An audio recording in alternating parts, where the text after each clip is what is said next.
성경 안에는 고치신 사건들의 이야기가 참 많이 나옵니다.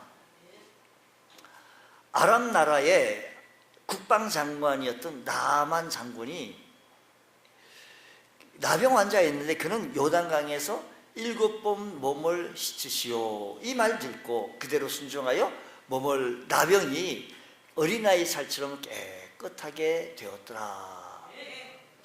남왕국 유다의 제13대 왕 히스기야는 병으로 죽는다는 사형 선고를 받게 되어졌습니다. 그러나 그는 포기하지 아니하고 하나님 앞에 기도합니다.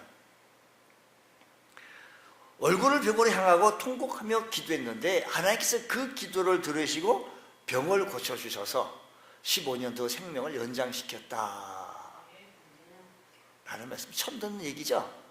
처음 듣는 말씀같이 안수 집사님 어떻게 가만히 계시면 어떻게 해요, 안수 집사님. 그러니까 이 얘기를 들을 때마다 히스기야가 포기하지 마라, 소리쳐가며 기도하라, 회개하며 기도하라, 이것을 우리는 또 교훈 삼을 수 있다는 것입니다. 신약의 경우 고치신 사건들의 기사가 참 많습니다. 예수님의 3년 공적 사역에서 3가지를 하셨는데 가르치시고 천국 복음을 전파하시고 그리고 고치시는 일을 했습니다. 예수님을 만난 사람들, 예수님이 손을 대신 사람들은 모두 다 예수님 말씀에 순종하여 한결같이 고침받았고 죽을 병도 고쳤고 죽은 자도 살아났다, 이 말씀인 것입니다. 예수님을 통해 이렇게 고침받았던 많은 사람들의 공통점은 이렇습니다. 그들은 예수님을 통해 고침받기 위해서 첫 번째 사건이 뭐냐면 예수님을 만났다라는 겁니다. 문제는 예수님께서 하라는 대로 했다라는 겁니다. 진역을 이겨가지고 눈에 바르면서 씻쳐라, 흙에다 씻쳤다, 하라는 대로 했다라는 것이죠. 내 몸을 제사장에게 가서 보여라 라는 게, 주님께서 그 말씀에 주님을 만났고 주님 말씀 그대로 뭐 했다? 순종했다라는 것입니다. 그리고 그 사실을 순종했을 뿐만 아니라 주님께서 그렇게 하시면 그렇게 하신다라는 고칠 것을 믿었다라는 것입니다. 믿었다. 여러분 보세요. 우리가 예수님 알기를 수박 탈키식으로 알게 되어지면 참으로 이게 우리가 역사가 안 일어납니다. 우리가 좀 알려도 내 삶 속에, 내 생활 속에, 우리 주님께서도요 이렇게 얘기해요. 예수님께서 고치실 때마다 방법은 좀 다양했어요. 침으로 진역을 이기기도 했고 말씀으로 또 하시기도 했고 여러 가지 다양한 방법을 하셨는데 그때마다 주님께서 이렇게 해요. 내 믿음을 보시고 그 믿음을 보시고 내 믿음대로 될지어다 라는 것을 볼 때, 그러니까 주님께서 보신 것을 보면 뭘 보셨던 거니? 믿음을 보셨다라는 것입니다. 그러니까 주님의 능력과 자비를 우리는 믿어야 되고 주님의 권능을 믿어야 되고요, 주의 역사하심을 믿어야 합니다. 성경 속에서 그렇다면 그런 거예요. 저는요 성경이 99.9%도 아니고 100% 믿습니다. 신뢰합니다. 하나님의 말씀, 내가 그만큼 이해를 하지 못하고 내가 아주 잘 몰라서 모르는 거 몰라도 하나님 말씀이 들려지고 알게 되어졌던 이 사실 앞에서 100% 그냥 신뢰하고 따라 나가고, 나도 순종하려고 그래. 나도 사실 죄성을 가진 내가 참 많이 넘어지고 많은 분도 그렇게 되죠. 내게 버릴 게 많죠. 그런데 중요한 것은 한 가지는 뭐냐면 제가 하나님의 말씀을 100% 그대로 믿는다라는 것입니다. 사도행전을 보면 아까 금과 은 나 없어도 내게 있는 건 내게 주니 곧 나사렛 예수 이름으로 일어나 걸어라. 금과 은 내게 없어도 그 사건 속에서 주님만 고친 것이 아니라 베드로 사도도 고쳤어요. 베드로 사도도 가시고. 그러니까 이 고쳤던 사건들을 바라보면 베드로 사도가 내가 고쳤어, 내가 너 치료한 거야, 이렇게 얘기한 게 아니고 한 사건들마다 하나님께서 고쳤다고, 주님께서 고쳤었다고, 하나님께서 너의 능력으로 고치셨다라고 하나님께 영광을 돌리게 되어졌다라는 것입니다. 자, 오늘 우리들의 삶의 현장 속에서 주님, 우리의 삶의 현장 속에서 우리가 무엇을 고쳐야 되겠습니까? 무엇을 고쳐야 되겠느냐? 이스라엘 백성을 고치겠다 약속하신 이 약속의 말씀이 26절의 말씀 보면 오늘 우리들의 삶에 주님께서도 고쳤고 베드로 사도도 그 위에 사도들도 고쳤는데 오늘 우리들 친정 고쳐야 될 부분들이 참 많습니다. 우리들이 고쳐야 될 부분, 옆 사람 뭐 이렇게 얘기해요. 집사님 고쳐야 될 부분이 많으시네요. 한번 서로 얘기해 보세요. 네. 자, 26절 여호와께서 자기 백성의 상처를 싸매시며 그들의 맞은 자리를 고치시는 날에는 달빛은 햇빛 같겠고 햇빛은 7배가 되어 7날에 빛과 같으리라고 말씀합니다. 자, 보십시오. 자, 여기에서 우리가 먼저 우리가 기억해야 할 것은 이 말씀을 우리 좀 나누어서 얘기해 보는데 20절 말씀은 이렇게 얘기해요. 20절에는요 주께서 너희에게 환난의 뜻과 고생의 뭐요? 환난의 뜻과 고생의 물을 준다는 것입니다. 지금 이 상황 속이 어떤 상황인 거 아니? 나라가 망하고 백성들은 포로로 끌려가고 민심은 조각나가 되어지고 백성들의 마음은 상처 투성이가 되어지고 가정은 무너지고 가족은 흩어졌습니다. 그런데 그런 현상을 주님께서 뭐라고 얘기하는 거니? 환난의 뜻과 고생의 물이라고 얘기합니다. 환난도 고난도 하나님이 주신 은혜다라는 것입니다. 여러분, 환난도 고난도 여러분 우리들의 삶이요 환난이 있고 고난이 있으면 하나님이 살아계심이 왜 이러느냐고 하나님이 나 안 믿을 거라고 이렇게 얘기하신 분이 있어요? 여러분 하나님은요 때로는 환난도 고생의 물도 내게 환난의 떡을 주시기도 고생의 물도 주신다는 겁니다. 뭐냐면 이런 환난을 통하여서 주의 율례를 배우고 주의 거룩하신 뜻을 분별하게 되어질 때 주님께서 우리들을 축복하시는 거예요. 아, 내가 지금 이 환난을 견디기 어려웠지만 주님의 뜻을 발견하고 주의 거룩한 계획을 발견하고 주의 섭리를 알게 되어졌을 때 우리 이 사실을 통해서 더 나에게 조금 놓친 건 많이 잃어버린 건 있었겠지만 더 귀한 걸 얻었다 이 말씀입니다.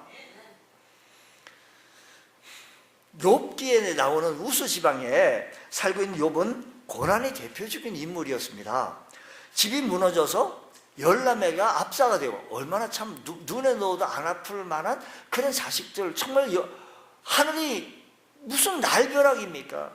또 폭도들이 쳐들어와서 종들을 죽이고 재산 다 빼앗기고 욥은 피부병 나병이 걸리고 피부병보다 더 심한 병에 걸려가지고 기화로 그냥 몸을 긁어도 시원치 아니하는 이런 모습을 보고 욥의 아내는 하나님을 저주하고 너 죽어라라고 하면서 집을 나가버렸습니다. 그날부터 욥은 환난의 떡을 먹고 욥은 그날부터 고난의 물을 마셔야만 했던 것입니다. 견디기 어려운 고난이 시작되어집니다. 너무 어려운 고난이 계속 가중되어집니다. 근데 욥기서 42장 5절 말씀 보면요 이렇게 얘기합니다. 욥은 내가 죽게 대하여 귀로 듣기만 하였사오니 이제는 눈으로 주를 배웁나이다. 그가요 욥 고난 여러분 우리가 욥보다 더한 고난을 받은 사람이 어디 있겠습니까? 그게 억만분의 1만한 고난이 오더라도 우리가 힘들다 어렵다고 막 좌절하고 포기하는 그런 뭐 이런 지정이 있는데 욥은요 얼마나 어려워요. 자기 열남매가 다 죽고 자식이 죽고 재산도 다 빼앗기고 몸도 만신창이가 되어지고 자기 부인도 나가버리고 어떻게 헤쳐나가야 될 줄 모르는 이런 고난입니다. 근데 그가 이렇게 고백을 합니다. 내가 죽게 대하여 귀로만 듣겠니 이제는 눈으로 주를 뵙다. 환난과 고난을 통해 바른 삶을 찾게 되어졌고 환난과 고난을 통해 신앙을 회복하게 되어지는 것. 그래서 시인은 고난당하기 전에 내가 그릇 행하였더니 이제는 주의 말씀을 지키나이다. 그리고 고난당하는 것이 내게 유익이라는 거예요. 이로 말미암아 내가 주의 율례를 배우게 되어졌다는 것입니다. 오늘 여러분 삶의 현장 주님 섬기는 이유 때문에 이런저런 어려움 때문에 참 고난과 환난의 떡을 먹으면서 좌절하고 있으십니까? 마음이 아픕니까? 오늘 이 예배를 드리면서 이 마음을 좀 고치시기 원합니다. 상처받고 찢어지고 이런 몸 좀 고침받기 원합니다. 이렇게 얘기합니다.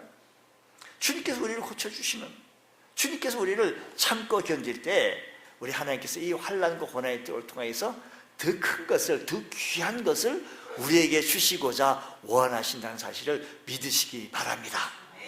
26절 다시 말씀 보겠습니다.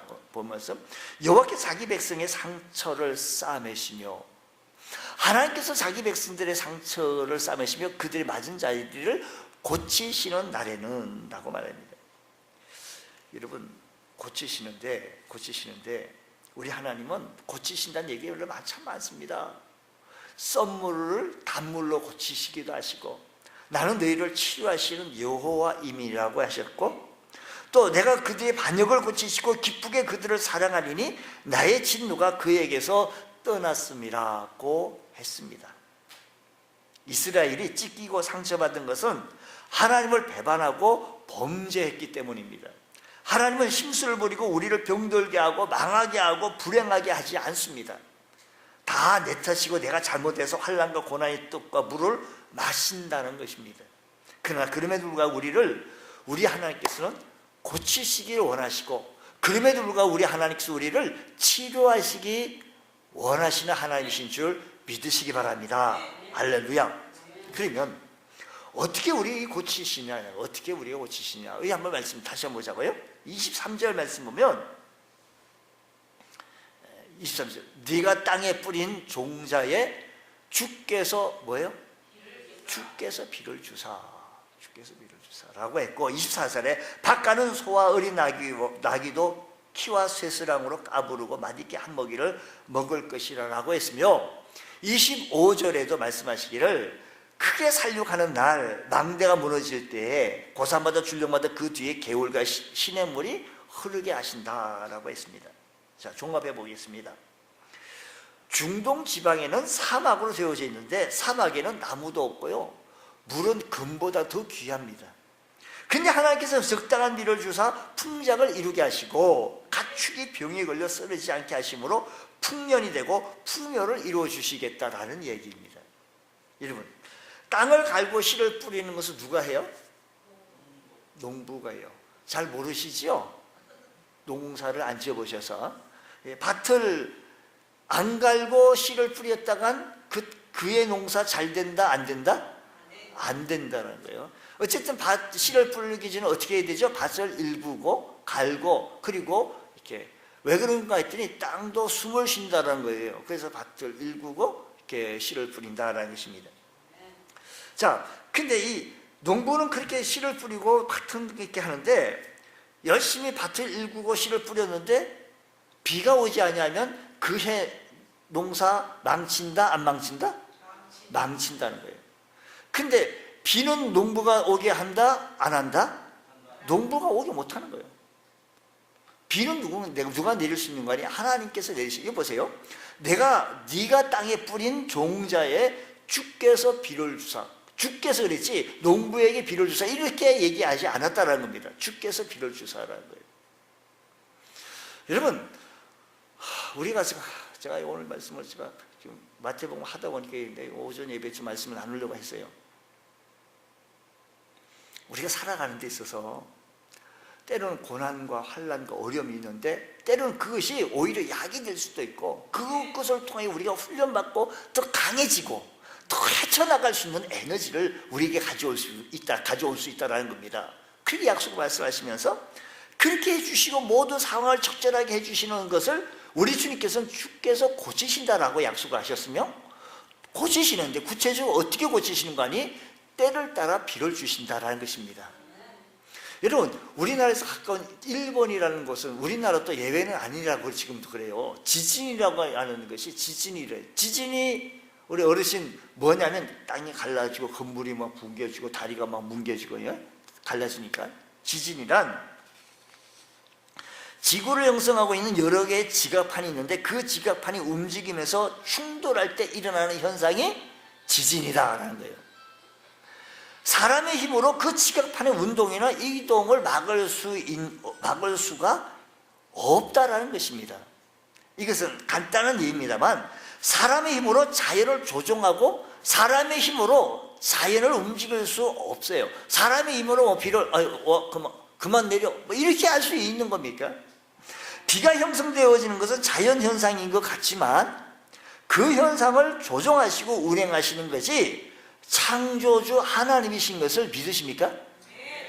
그러니까 비가 내리고 지진요, 우리 일본요 그거 지진이 하도 하니까 우리 뭐 세계에서 지진 뭐 연구해가지고 연구소해가지고 그걸 설계로 해가지고 뭐 지진이 일어나도 안 무너뜨릴 수 있도록 건물이 이렇게 하지만 지진이 일어나면 만약 5도로 만들었죠, 6도라면 건물이 무너지는 거예요. 한계 없는 거예요. 여러분 23절 말씀 다시 말씀 보면요, 23절 말씀 보면 성경이 이렇게 얘기합니다. 내가 땅에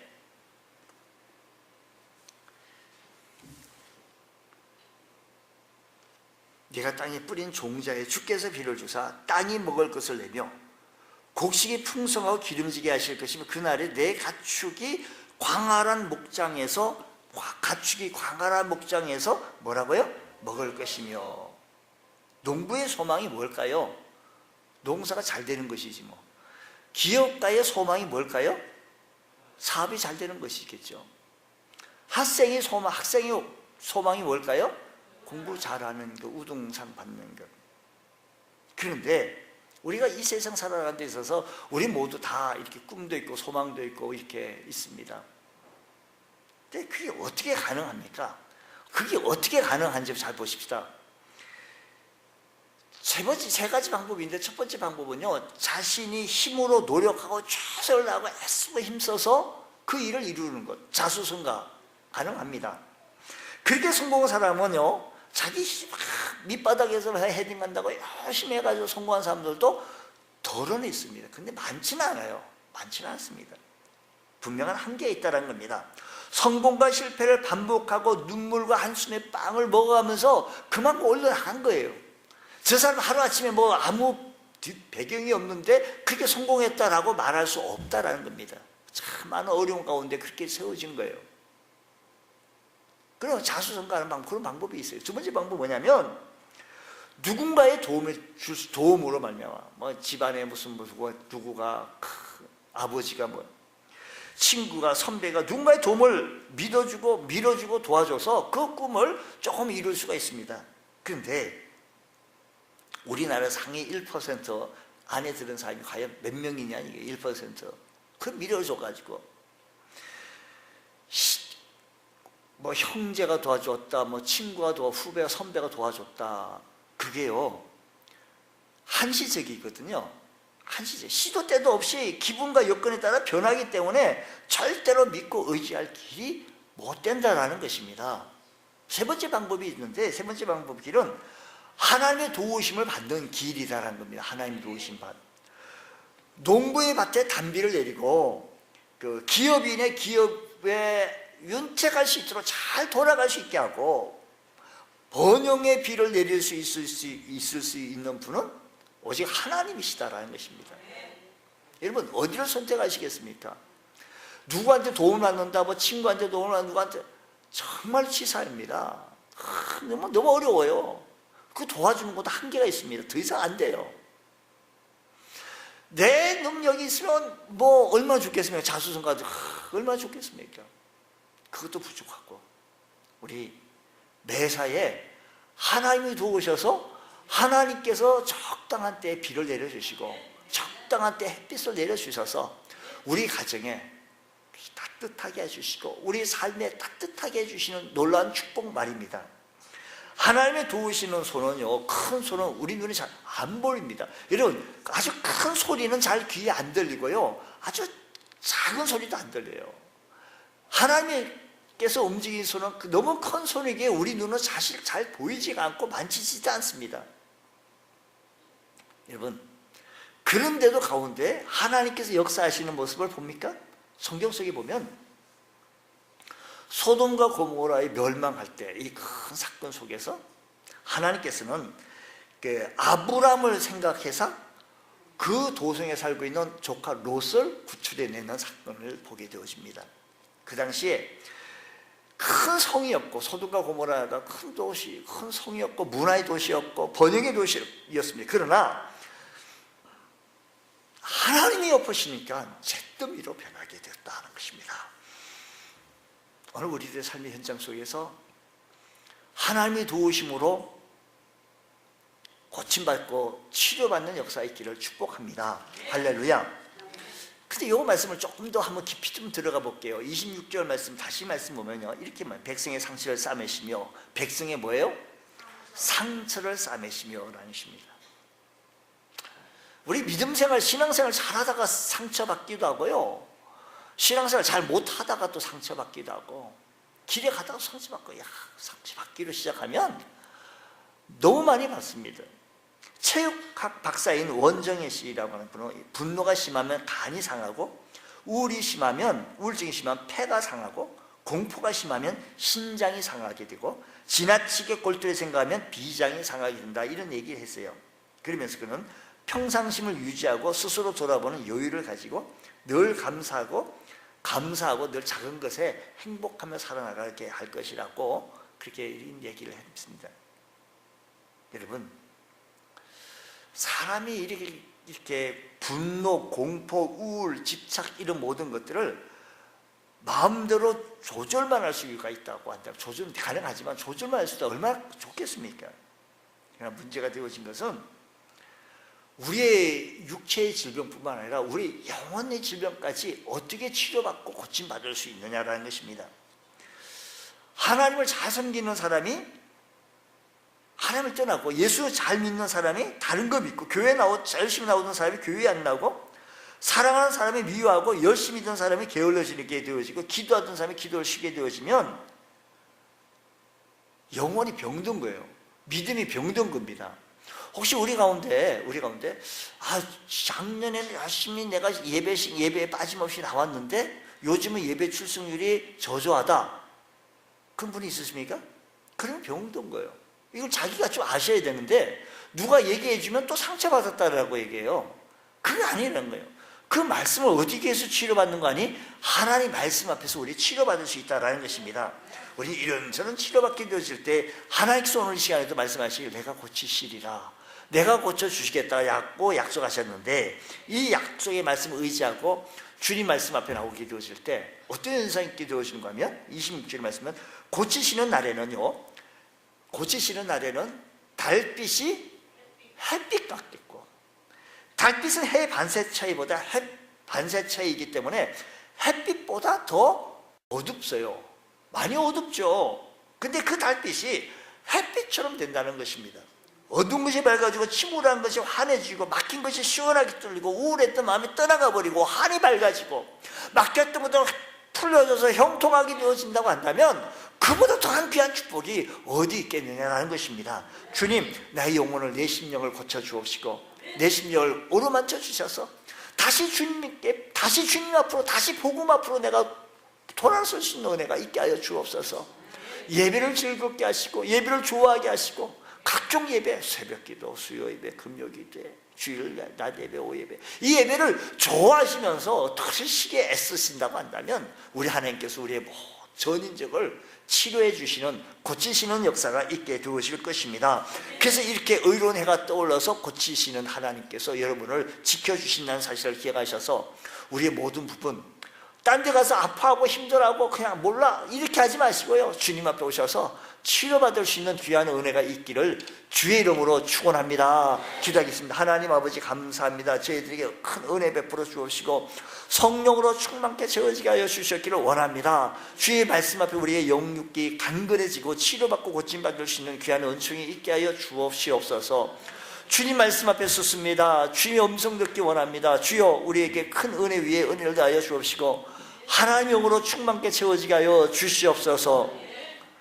주님, 더 그렇게 사랑하며 교회 사랑하고 섬겨나갈 수 있는 저희들 되어지게 하여 주옵소서. 믿사하며 예수님 이름으로 기도드리옵나이다. 아멘.